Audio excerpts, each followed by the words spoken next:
We are honored to have Jane Fuller, the Honorable Jane Fuller, the County Council Residency District 3 Representative, Council Member.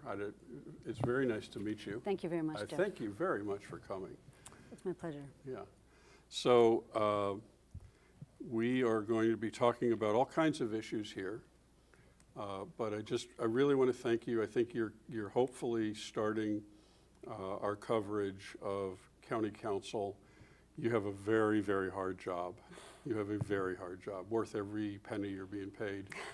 And I think everybody knows that. It's difficult to find a consensus, but you know, I was telling you before how much I admire the system that we have, by which the entire county elects the entire council, as opposed to the way it's done almost everywhere else, where each constituency represents its own representatives as if to do battle with the others. And in fact, it has that effect almost everywhere. Right. So it is so wise. And you know, anyone watching who might know whose idea this was in 2005, they deserve a statue, not a statue, but a plaque at least. Can we have a plaque in the courthouse? Because it is so helpful to, and do you see that? Is that manifest in your deliberations, in your meetings? Absolutely, absolutely. I mean, it manifests in my conversations with constituents when issues arise that are important to them. So when I'm speaking with someone from San Juan Island, when I'm speaking with someone from Orcas, from Waldron, they are readily able to point out to me that they elected me. And so it just really, it causes you to lean into them more and listen more than you might otherwise do. So I absolutely feel that I've been elected by everybody. Yeah. Yeah. So you're from Lopez, and you certainly hear the most from people at Lopez. You run into the grocery store and and all that. Yep. But when you're being asked to do something just for Lopez, you have to weigh that against the entirety of the county, right? Absolutely. Because if you don't, you'd be held accountable by all those other voters. It's just so smart. Absolutely, absolutely. I think people take it for granted. I think people have maybe not noticed that this is an outlier, this system. And I think political science teachers and people should be looking very closely, just as they're watching the 32-hour work week very closely. Absolutely. But this is, I think, a very progressive way to run a county. So I agree. Thank you for being part of it. Absolutely, my pleasure. So you're going to be the only incumbent in January. I guess, will you continue to be the chairperson, I guess, at that point? Well, it's a good question. I mean, it's hard for me to say when we don't have a new council yet. You know, I have a view on that, and I also know that there's a precedent for that happening. Former Commissioner Tom Cowan, also of District 3 of Lopez Island, he was in exactly the same situation I'm going to be in, which is he served for 2 years only and was chair in the second year. And then his two commissioner seatmates were both stepping down, and two new were elected. And he retained the chair role for continuity purposes. And so, you know, I am only coming into, it's not only, it's significant that I've done almost 1.5 years of service on the council already. But my goodness, you just keep learning every day, and that is a very true statement. And I think I'll be finished my first term and still be learning and have a lot more to learn. So, I think though that I certainly have gained enough understanding of the organization, of our challenges, of things we need to be working on in the years ahead, and where we are doing well, where we are not doing well, where we need to advocate for ourselves legislatively, both at the state and the federal level. Having a picture of all of those things, and including the internal workings of the organization, I think is going to be helpful in setting the agenda for the year ahead. And so as we finish out this year, myself and my two current seatmates, we will be working with staff to determine what the work plan ahead for 2025 will be. And I would be of the view that it would make sense in terms of continuity and some assurance of staff that you know I'm supporting the council to have the right things on the agenda. So, Are you watching the candidates closely, your future colleagues? well, I'm meeting with all of them, honestly. Oh, okay. Yeah, Really? they've asked to meet with me, and I've met with them. The only one I have not is the gentleman who just recently filed in San Juan. Adrian Kilpatrick. Right, and I haven't heard from him yet, but I'm leaving myself open to meet all of the candidates and have been. And so it's with curiosity I speak with them and want to know what their interests are and what do they see, you know, could be done and get their perspective. And when they ask, I share them my perspective as well. Yeah. Cool. Well, that's good to know that there's already some sort of relationships building. Absolutely. No matter who wins. Right. Adrian, by the way, has agreed to appear for an interview. Okay. So I'm as curious as everybody else what he's going to bring to the table. Absolutely. So hopefully that'll be pretty soon. I'll have to watch it, but I also like to meet him. So. Yeah. So you have in your own family and your heritage, you have a lot of public service. Tell us about that. Well, it goes back to my father's family and my mother's family. And my father's father, my grandfather, was served in the Department of State and served as a diplomat in Canada for the better part of 15 years at the beginning of my father's life. So my father was actually born in Canada. Which is how I have my Canadian citizenship, because I was exactly I was born in New York City, actually in the Bronx, but I was raised in Canada because my mother and father wanted to raise the family in that country because my father had such fond memories of it.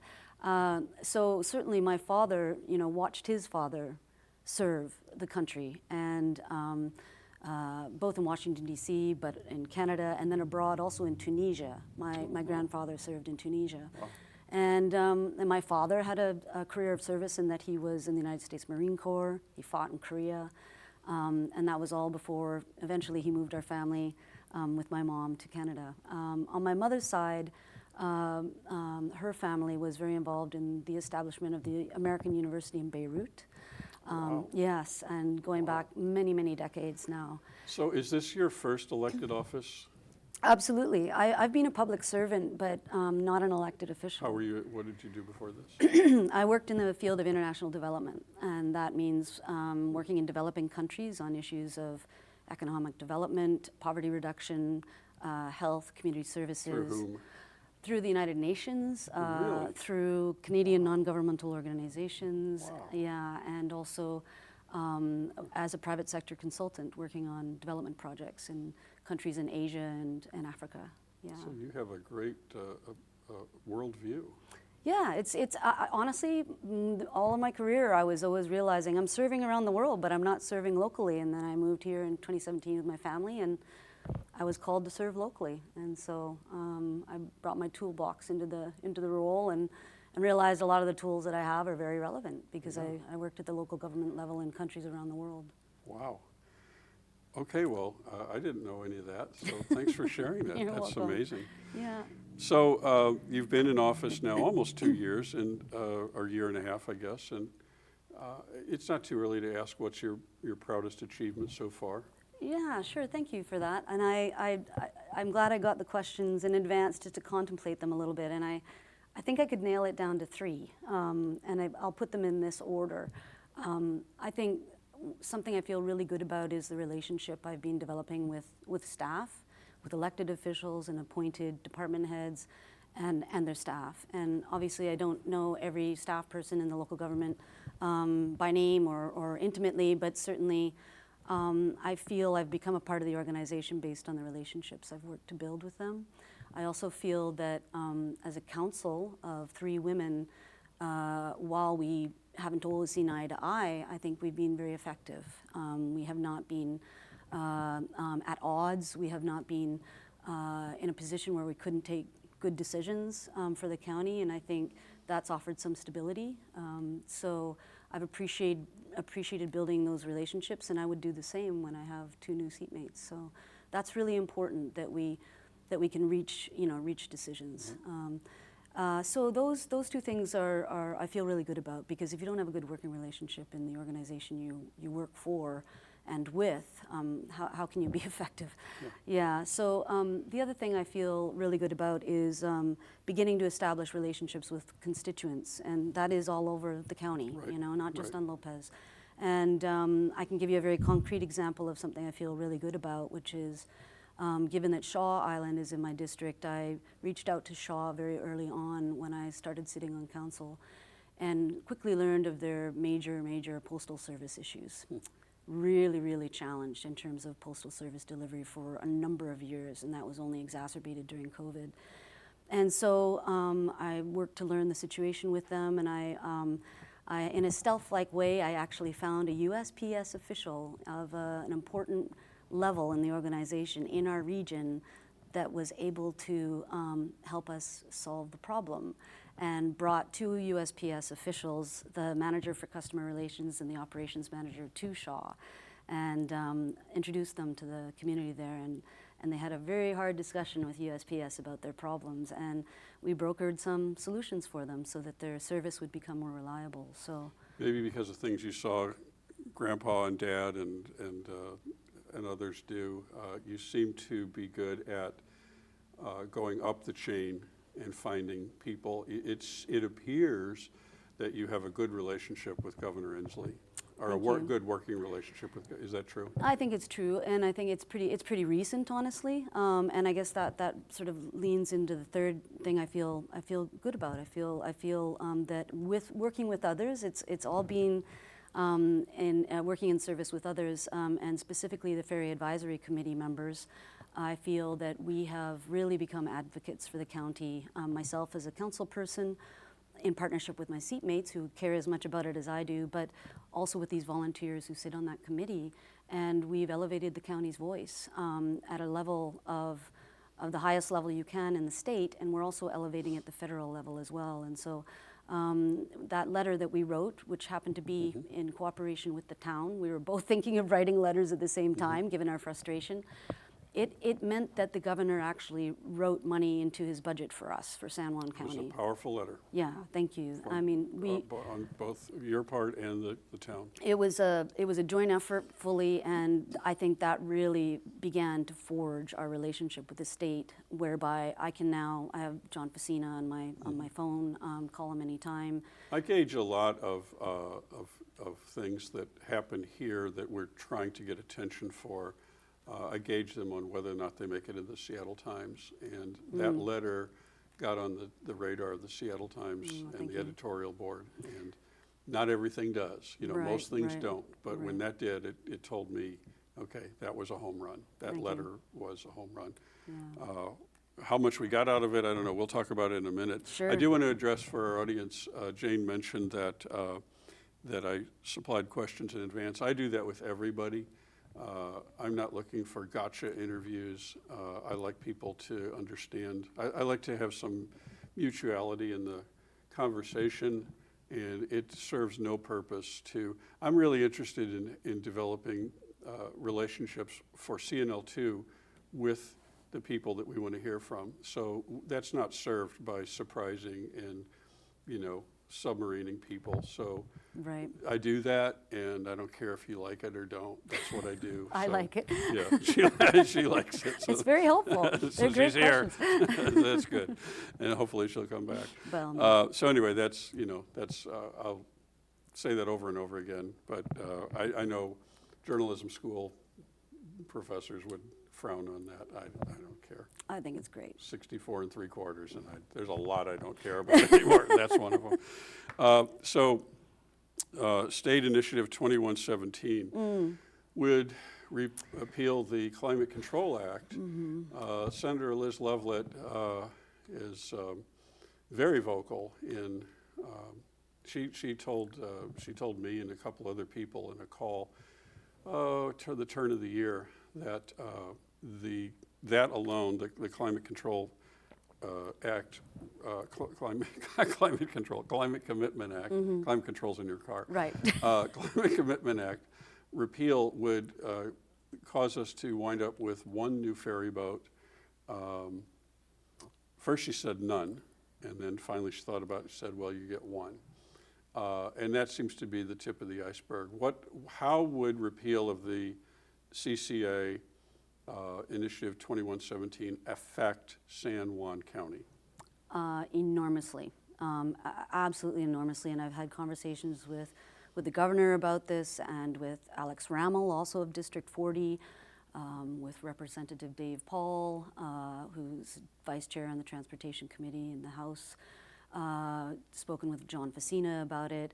It is clear as day if that act is repealed, hundreds of millions of dollars will not be in the transportation budget. I mean, it couldn't be more serious, frankly.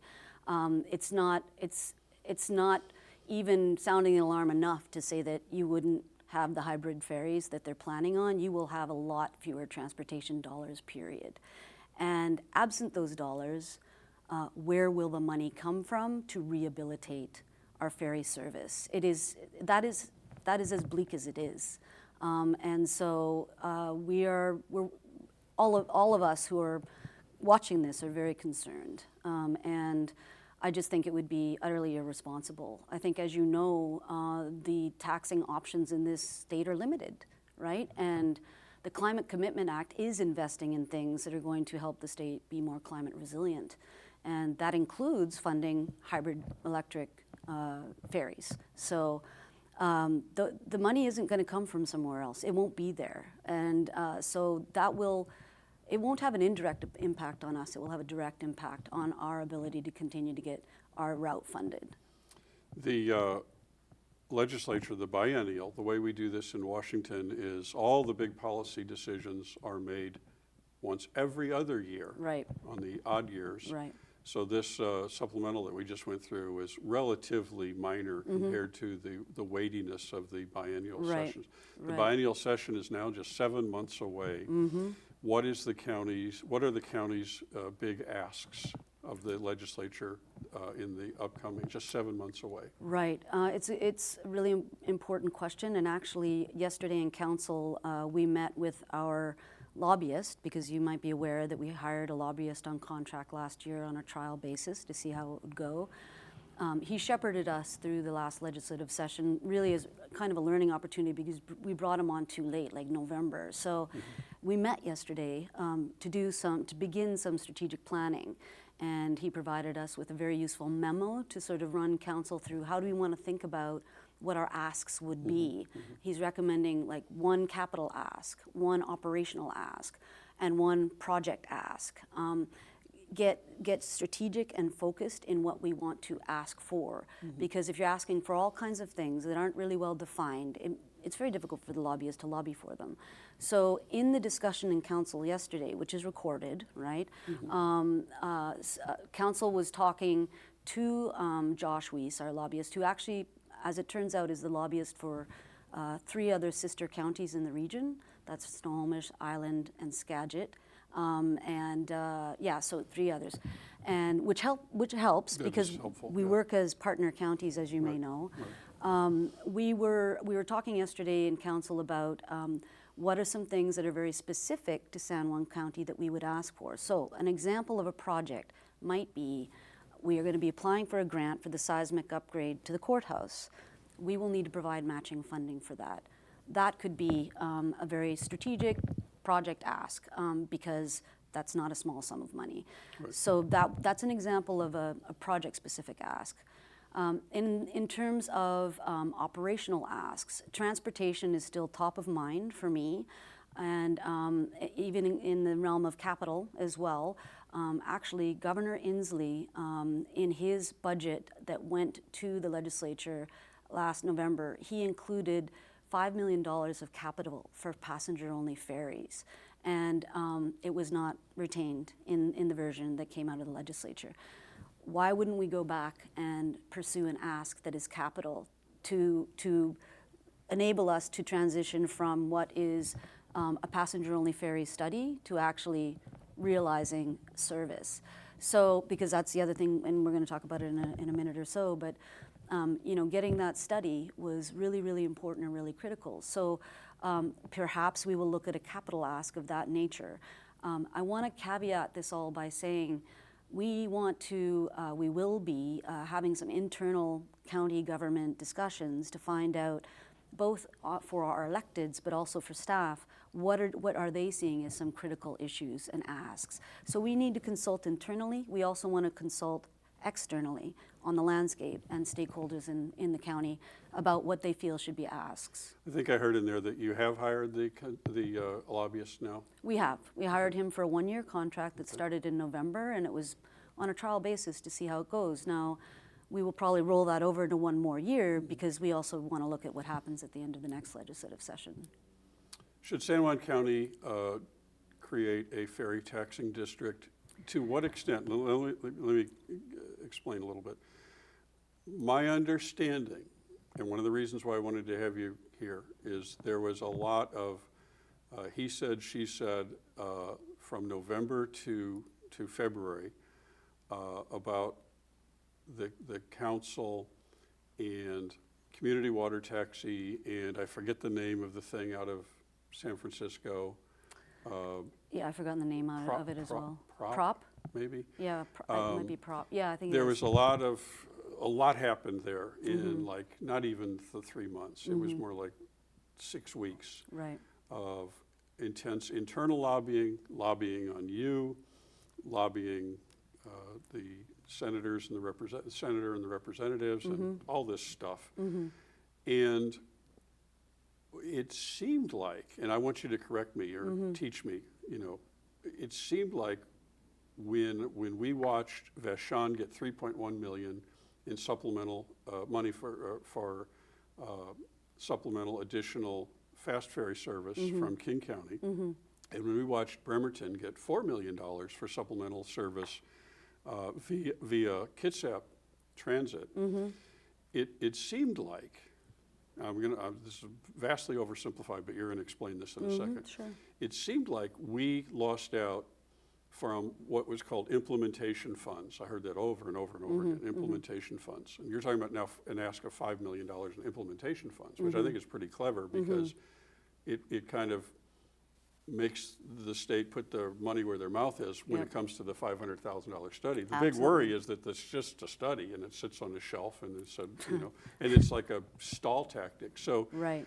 So anyway, with that huge caveat, which may be full of misunderstandings, which you'll correct, would we have done better if we had a ferry taxing district, whether it was actually taxing or not, but just a government vehicle that could accept state funds in a legitimate way? We had Vizina on. We're going to put this this important interview with Washington State Ferries up about the same time that we'll put your interview up. And he reiterated that the state can't just give money to private things. It just can't. It's not legal, apparently, right? That's correct. So anyway, okay, your turn. Well, I mean, there's a lot in there, and indeed, I was having conversations with specifically Toby Cooper, who was writing an article about this, and he was the one who made the connection with Prop, and I know Prop even spoke with Councilmember Wolf, and I didn't actually speak to them in the end. I was also speaking with the water taxi group. What has been apparent to me, let me just step back and say, since I joined council and knew that I wanted to work on transportation issues, specifically ferries, but not exclusively ferries, as a new council member. And I offered to take on the Ferry Advisory Committee, which is often not a pleasant committee to be on, but it's become I'm enjoying being on it because we're getting some things done. Good. What became very apparent to me, though, was that there's no governance mechanism within the county government to be able to manage a transportation system. Okay, we have public works, and they do roads, and they also do marine facilities, but they're not structured to do something like passenger-only ferry service, for example. Now, we don't even have a transportation planner, and there was talk about it back in 2008, from what I understand. But to your point, we absolutely need some kind of mechanism that would enable us as a county government to receive funds from the state to spend them. Correct, and spend them on a service. Right. We're not set up that way right now, right? So one of the things that I'm fiercely optimistic that the study will look at is that kind of thing. What is the governance apparatus within the county government that we need to be able to be of service in this kind of transportation modality. So if you look at Kitsap County, and if you look specifically at the Vashon route and the Bremerton route, they already have these passenger-only ferry services, right? Kind of easier to throw money their way, right, than us. And so the other thing is, the point at which those conversations were really getting hot was almost at the moment that legislative session started. So to my point before, you need to be strategic as you're moving into a legislative session about what your ask is going to be. And so it was a frustrating time because there was so much enthusiasm and energy around it. It wasn't the right timing. And so this will not, as far as I'm concerned, be a study that stays on the shelf. I want us to be a player in the study, and I've spoken very specifically to John Vecina about that, and as well Steve Nevy and the governor even, to say San Juan County wants a seat at the table as those TOR, those terms of reference, are developed, because we want the study to be as relevant to our circumstances as possible, because we know ourselves best. Would the main work of a ferry district here and all of that, would that mainly be focused on inter-island passenger service, or would it be aimed at trying to also bring back the Sydney route, or would it even look at passenger? You see, passenger-only service to Anacortes doesn't make much sense to me, because it drops you off and then what? Okay, so this is something that Senator Lovett's very interested in, actually, is what can be done at the Anacortes terminal to facilitate people being able to stage cars there, have car share program. In other words, what can be done in terms of the parking? So anyway, with the ferry district here, would it be really focused on inter-island, or would it be focused on all of those? And maybe even, I've even heard mentions of passenger ferry service to Bellingham, which would be cool. That was studied back in 2019. That was the part of our route that, well, it's not part of our route, that's the idea that they studied and even piloted it for a little while. And Whatcom is still interested in that, actually. So I really feel like we need to think big about this. I think the inter-island is no doubt the biggest pinch point for everybody, particularly those who have commerce going on, for kids trying to get to school, even to get all kinds of local government services here in Friday Harbor. So no doubt the inter-island is a big pinch point for all of us. However, less so for Lopez, I might say, because, for the most part, many of us just travel to Friday Harbor and back, or Orcas and back. Nevertheless, there are also producers on our island that need to get their produce, their products here. So let's take stock of what the needs are in the inter-island aspect of our route, which is already being studied by the taxi ferry group. They've done a survey recently, and I have yet to find out what their findings are. But I think we need to contemplate a more extended service to Anacortes, opening up something back to Sydney. There's huge interest on the part of Ryan Walker, who's a city councillor in Anacortes, to get that service going again. And indeed, Whatcom County Council has talked recently about setting up Bellingham Friday Harbor, maybe including Orcas and Lopez. So I think we need to get as practical as we can to see what we can start up small and consider expanding. And when you talk about a taxing district, one thing I've learned in spades in the last year and a half of serving on council is to be tax sensitive, right? And so we just need to be mindful of what the community is prepared to pay for, right? And so a ferry district, taxing district, people are perhaps going to be prepared to pay some taxes towards that if they know that the net benefit will be theirs in the end. So this is why... And if they understand that the existence of that district, just the mere existence of that district allows the county to accept millions of dollars that the state morally, I looked at the state there, morally, it was hard to watch $7.1 million go to service that they already have in places that are not suffering as much. That's statistically. Correct. That's correct. Statistically, no constituency, no route took it on the chin as much as the San Juans. Absolutely. And to see that we're going to get, I hate to just boil it down to numbers, but we're going to get a study that'll be delivered in a year and a half, and they're getting, funds for all that service. It was hard to watch, and I'm sure it was extra hard to watch for you. It was painful. It was extremely painful, extremely frustrating, yeah. So the rationale, and the taxing district doesn't automatically mean that you're going to get soaked with taxes. It's just a shell. It's an organization. Right. It's a structure that the state recognizes. Absolutely. And therefore can, I mean, that's what I heard. That's It's what I heard. absolutely correct. I talked to Rommel, I talked to Loveland, I talked to Senator Mazzal, who actually is I think a good ally for, he's on the other party. But right. I think he's a real ally in this. And, not that they're all talking about taxing districts, but there's a lot of support. There's a lot of support for the San Juans.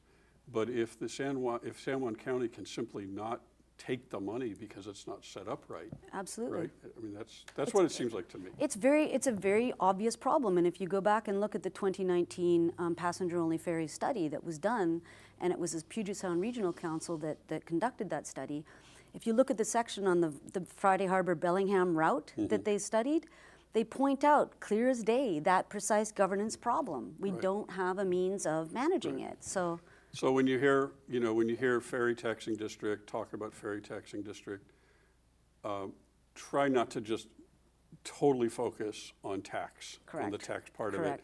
Any taxes would have to be approved, right? Right. That's a whole other step later on. For sure. But just the discussion of the purpose, and there were many things that were in the governor's proposed budget that didn't make it, that was very disappointing to see cut. The deferred, he was proposing making a big dent in deferred maintenance, and that got all kinds of good ideas. Got gutted. It was unfortunate. We got to keep moving because we only have 15 more minutes. For sure. The county budget coming up. I hear different people say different things about the challenges that lay before you in the next couple of years. Yes. Well, as you know, we have a biennial budget, so we cast 2 years out, and at the end of this year, we certainly need to take a very hard look at where we are. Because once we determine that at the end of this year, that's going to tell us not just about next year, but the subsequent biennial budget. And indeed, things are tight right now. We need to look at where we can create some more efficiencies, and that's something when we bring on a new county manager will certainly be an important point of focus. It's my hope that the new county manager will give a very sharp eye to with our entire government.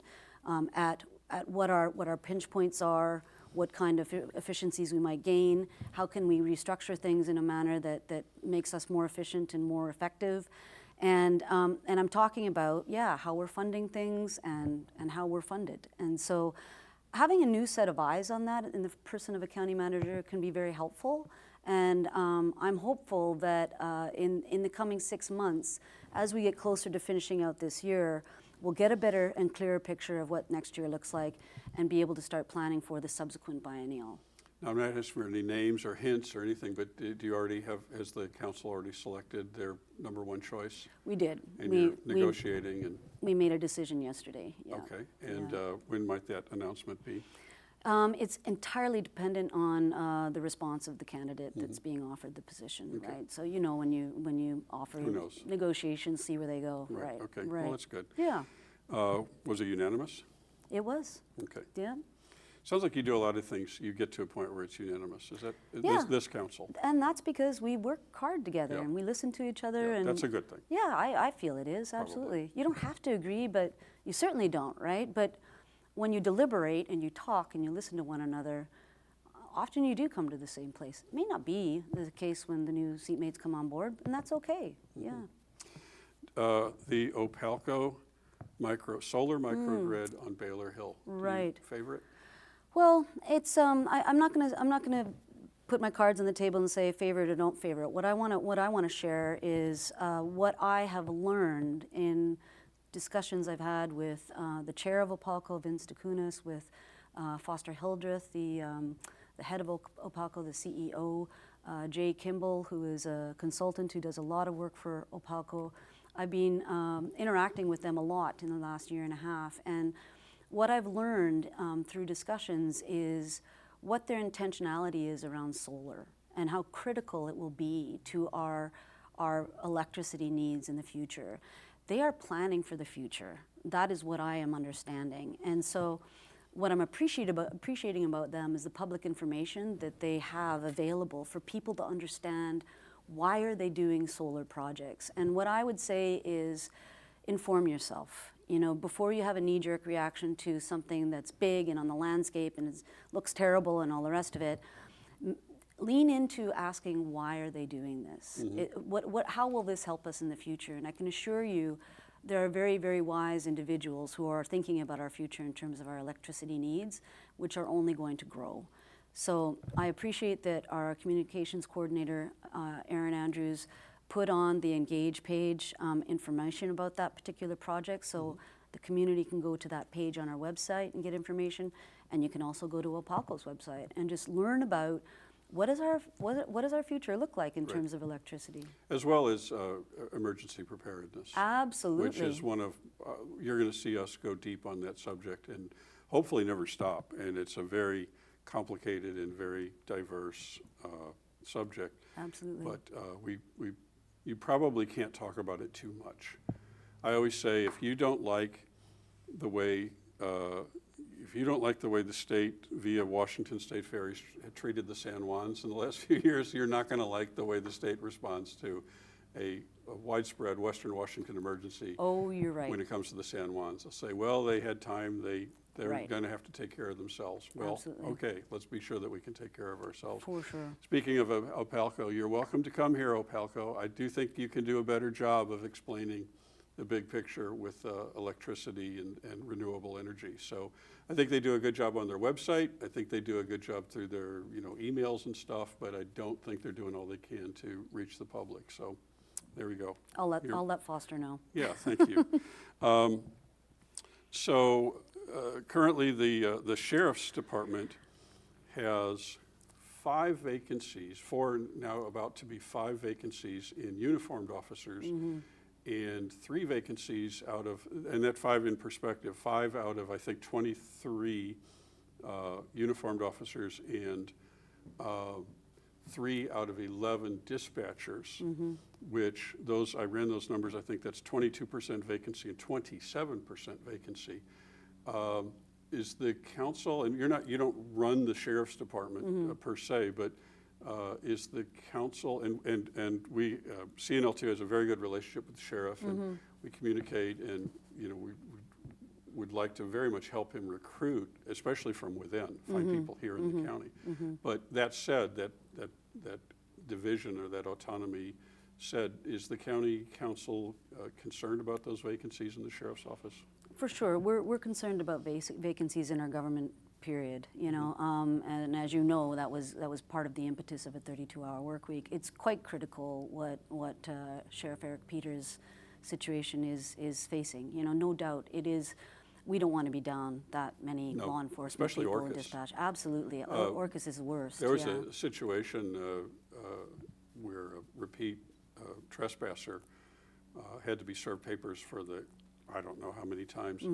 And those papers are being served, that's a relatively low-level activity. Those papers are being served by the number 3 in command in the staff. Right.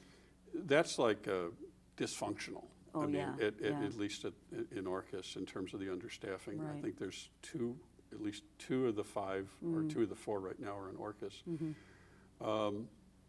So anyway, I don't know if there's anything you can do. I don't know if those positions could pay more. Did you see in the Seattle Times this morning the starting pay for officers in Seattle is now going to be $102,000? Wow. Up from like 80 something. Right.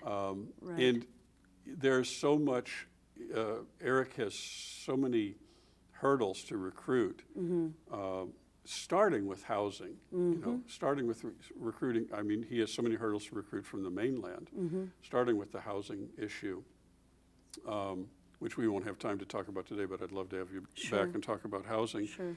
I don't know, do you have anything to say about the sheriff's? Well, I would say, first of all, as you know, he's an elected official, and he runs his own office. Right. He runs his own recruiting, and in terms of there's the Sheriff's Guild, that is the governing union that yes, indeed, we negotiate with as a county. In terms of the recruiting, that's challenging for the county council to, to explore with his office how he can do more recruiting. Incidentally, and anecdotally, I would say, I was speaking with Commissioner Ron Wiesen of Skagit County just recently at a meeting we were at together, and he said they're having a tremendous time recruiting law enforcement. He said there's something about young people in this day and age are not gravitating into the law enforcement field. And I found that very interesting because it's that's a compare and contrast with the situation that Eric's facing. I would step back and Wait, are you saying that Skagit is having success? No, difficult. Difficult time, difficulty. Very difficult time. Yeah. They're in a real pinch, just like we are. And In Seattle. Everybody. There you go. I mean, and so if you step back though and look at our workforce of the day, it's a strange workforce, okay? And if you look at a lot of talk about classification of staff and looking at their wages, are they paid a wage that is competitive with jobs you can get on the mainland? We're making some adjustments there as some staff, retire or move on because we have to. So I think it's about being really creative about how you do recruitment and think about how the workforce is structured these days. I now sit for council on the Northwest Workforce Council, which is a combination of Whatcom Island, Skagit, and San Juan counties. And Victoria Compton of the EDC, they just recruited her to be the EDC rep on the Northwest Workforce Council board. Okay.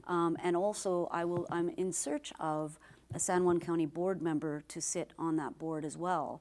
I sit on it as an elected official because that being plugged into that workforce council enables us to find out what's going on in the workforce in the region, find out what kind of opportunities for training and apprenticeships and all manner of things could our young people or non-working people take advantage of to get back into the workforce. So I'm learning a lot about the workforce situation we're facing right now, and that's why I've become more active in that council. So maybe you'll come back and we can talk about affordable housing, because that's worth about a half hour right there. And that is so linked, so linked. Yes. And yeah. To not just the sheriff, but everything. Absolutely. Everything comes back to that. For sure. It's 9:57. Can you add 5 minutes? Sure. Okay. Sure. I know you've had an event. I No appreciate problem. that. No problem. 3 quick questions, and then we will be out of time. I just learned yesterday in an interview that we did with Rachel at the food bank here in San Juan Island. And there is a number, and it was so startling that Heather Spalding and I are asking for some clarification before we talk about the number. But the number of people on San Juan Island using the food bank is very high, at least for me, compared to what I thought. Do you think that the totality of the county understands how many people are struggling right now? No, absolutely I don't not. either. Absolutely not. I mean, I didn't, obviously, because No. I was stunned. No. We're circling back with them and their board, and with Richard Urey, who is an incredible employee. He's fantastic. He is like, Yeah. he should be the face of San Juan County.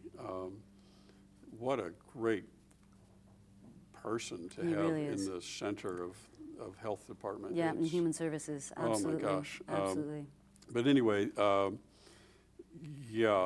think that it's not completely understood how many people right now are struggling. No.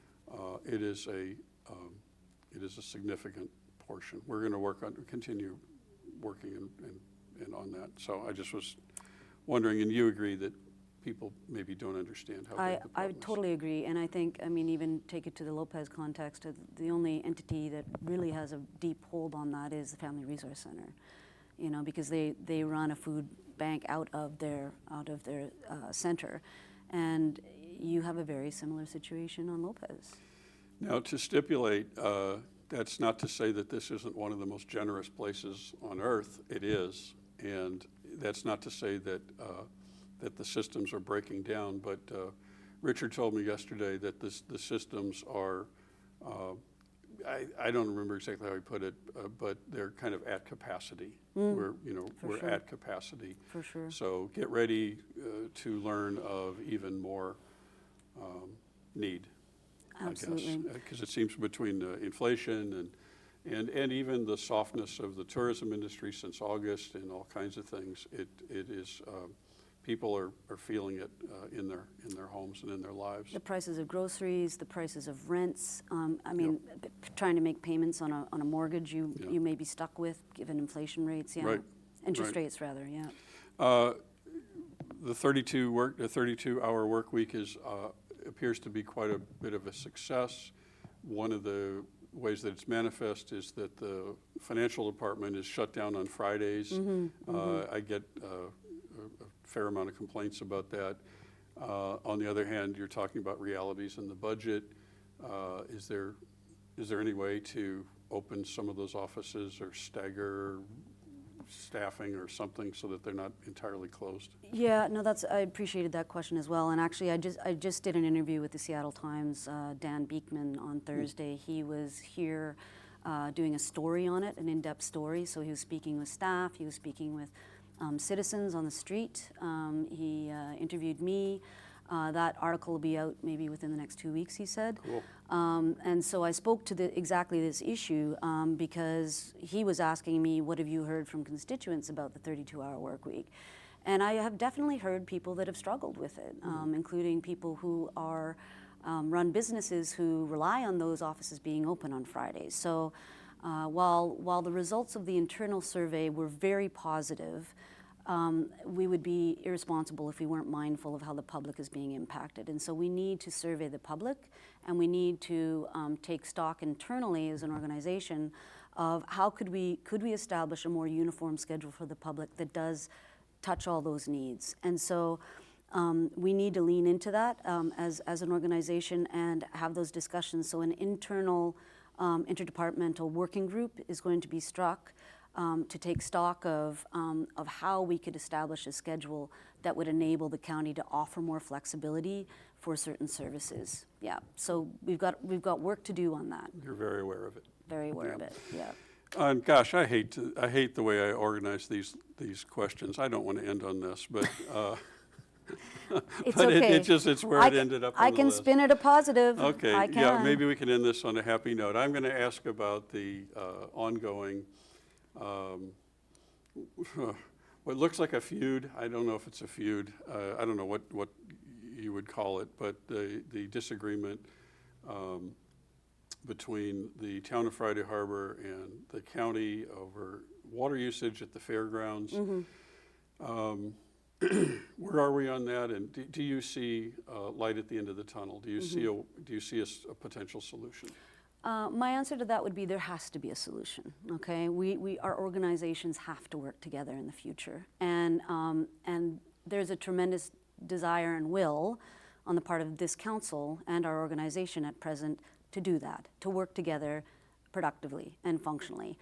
Unfortunately, there's a lot of past history of not being responsive, and this organization is trying to demonstrate that we want to be responsive and we want to discuss how we can get past issues like this and have a productive relationship going forward. Right now, we're not in a situation where we're able to have those productive discussions, unfortunately. I hope that we will be, because I do believe we can work together well.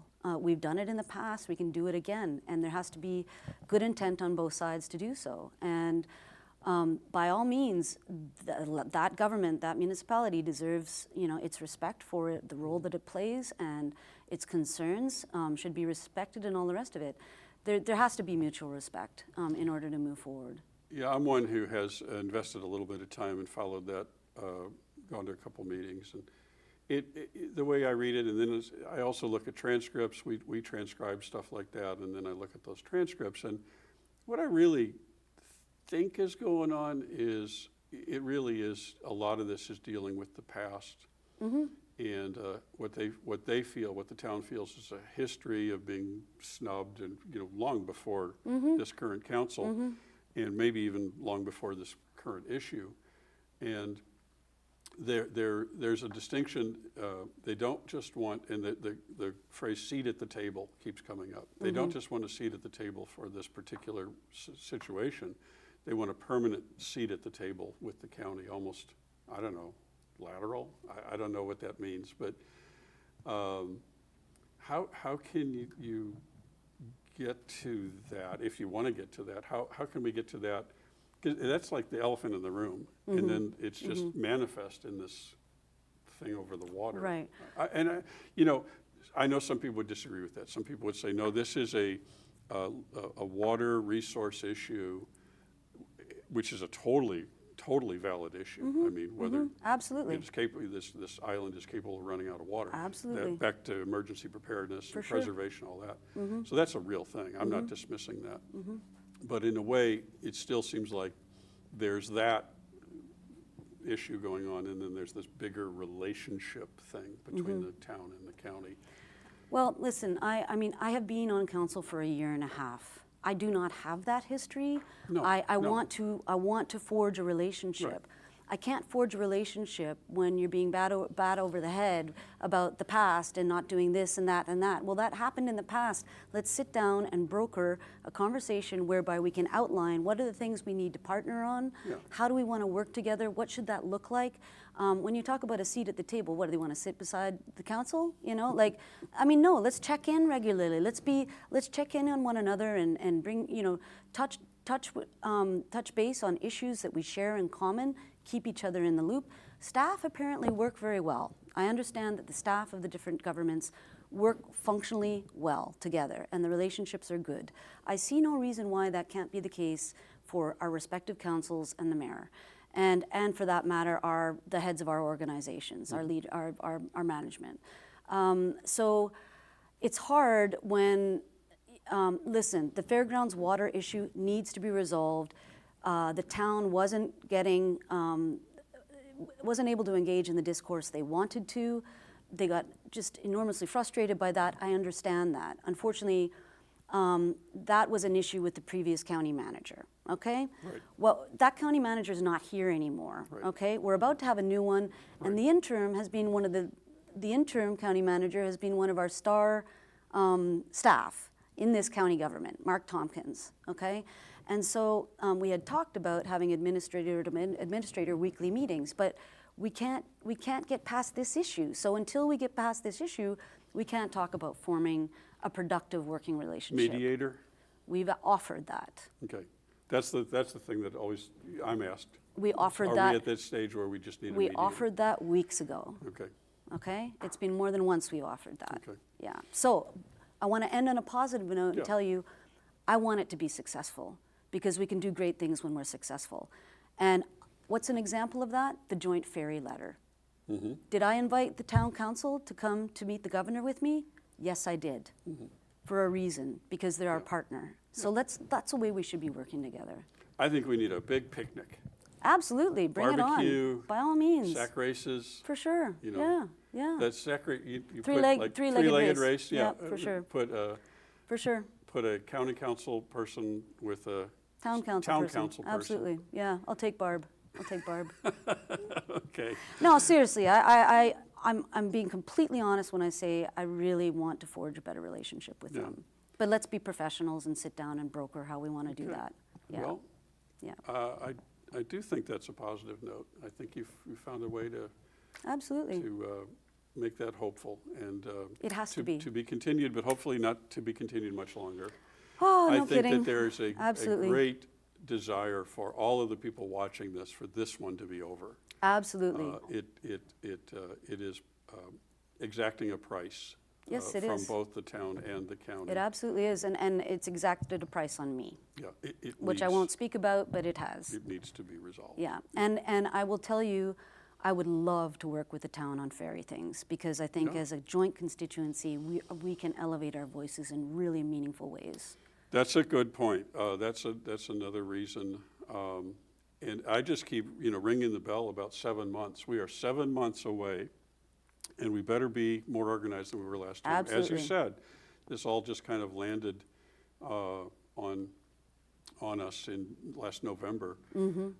But now we have time. Now there's Absolutely. no excuse. That's right. Unless we're fighting No, well, internally, and then we could chew up a lot of the Listen, 7-month lead. the county will continue to work on it. If the town wants to work with us Yeah. on it, we're welcoming But them. my perception of the big picture is that we have 7 months here to get really focused on Yes. a big ask, Yes, which we deserve. absolutely. San Juan County deserves, and I think the state is probably ready to write the check if they see unity. Absolutely. And, you know, there was acrimony with, in the private water taxi thing last January or February that created doubt Yeah, in the state assembly, our delegation. right. So right. that's an example of, and I'm not saying who's at fault or any of that, or if anybody was at fault, but there's a certain moment where the state looks at San Juan County or any county, and they look at a community and they look for unity, and we saw that in Vashon. Vashon is just totally focused. They Right. were totally clear. Their county council, King County Council, was totally with them, and they got a lot. They got a lot of attention, and they got a lot of results. Right. If we go into these next 7 months divided and arguing and distracted, Right. we probably will not have the very best case that we can and get the most that we can in this session. I agree with you completely. 7 months. I should put up a countdown, you know, days Seriously. to the gavel of the biennial session. Absolutely. Thank you very much. Thanks, Jeff. It was I really fantastic. enjoyed this, and I learned a lot, Yeah, and I hope you come back I would love to. and spread the word that we're a toothless tiger. Oh, you are indeed, and pussycat. you're doing a great service to us. So Thank you very much. Thank you very much. And thank you for watching. This has been the Honorable Jane Fuller, I guess basically the head of county government in San Juan County, as chairman now, and soon to be the only incumbent in the county council next January. Thanks for watching. We'll see you soon.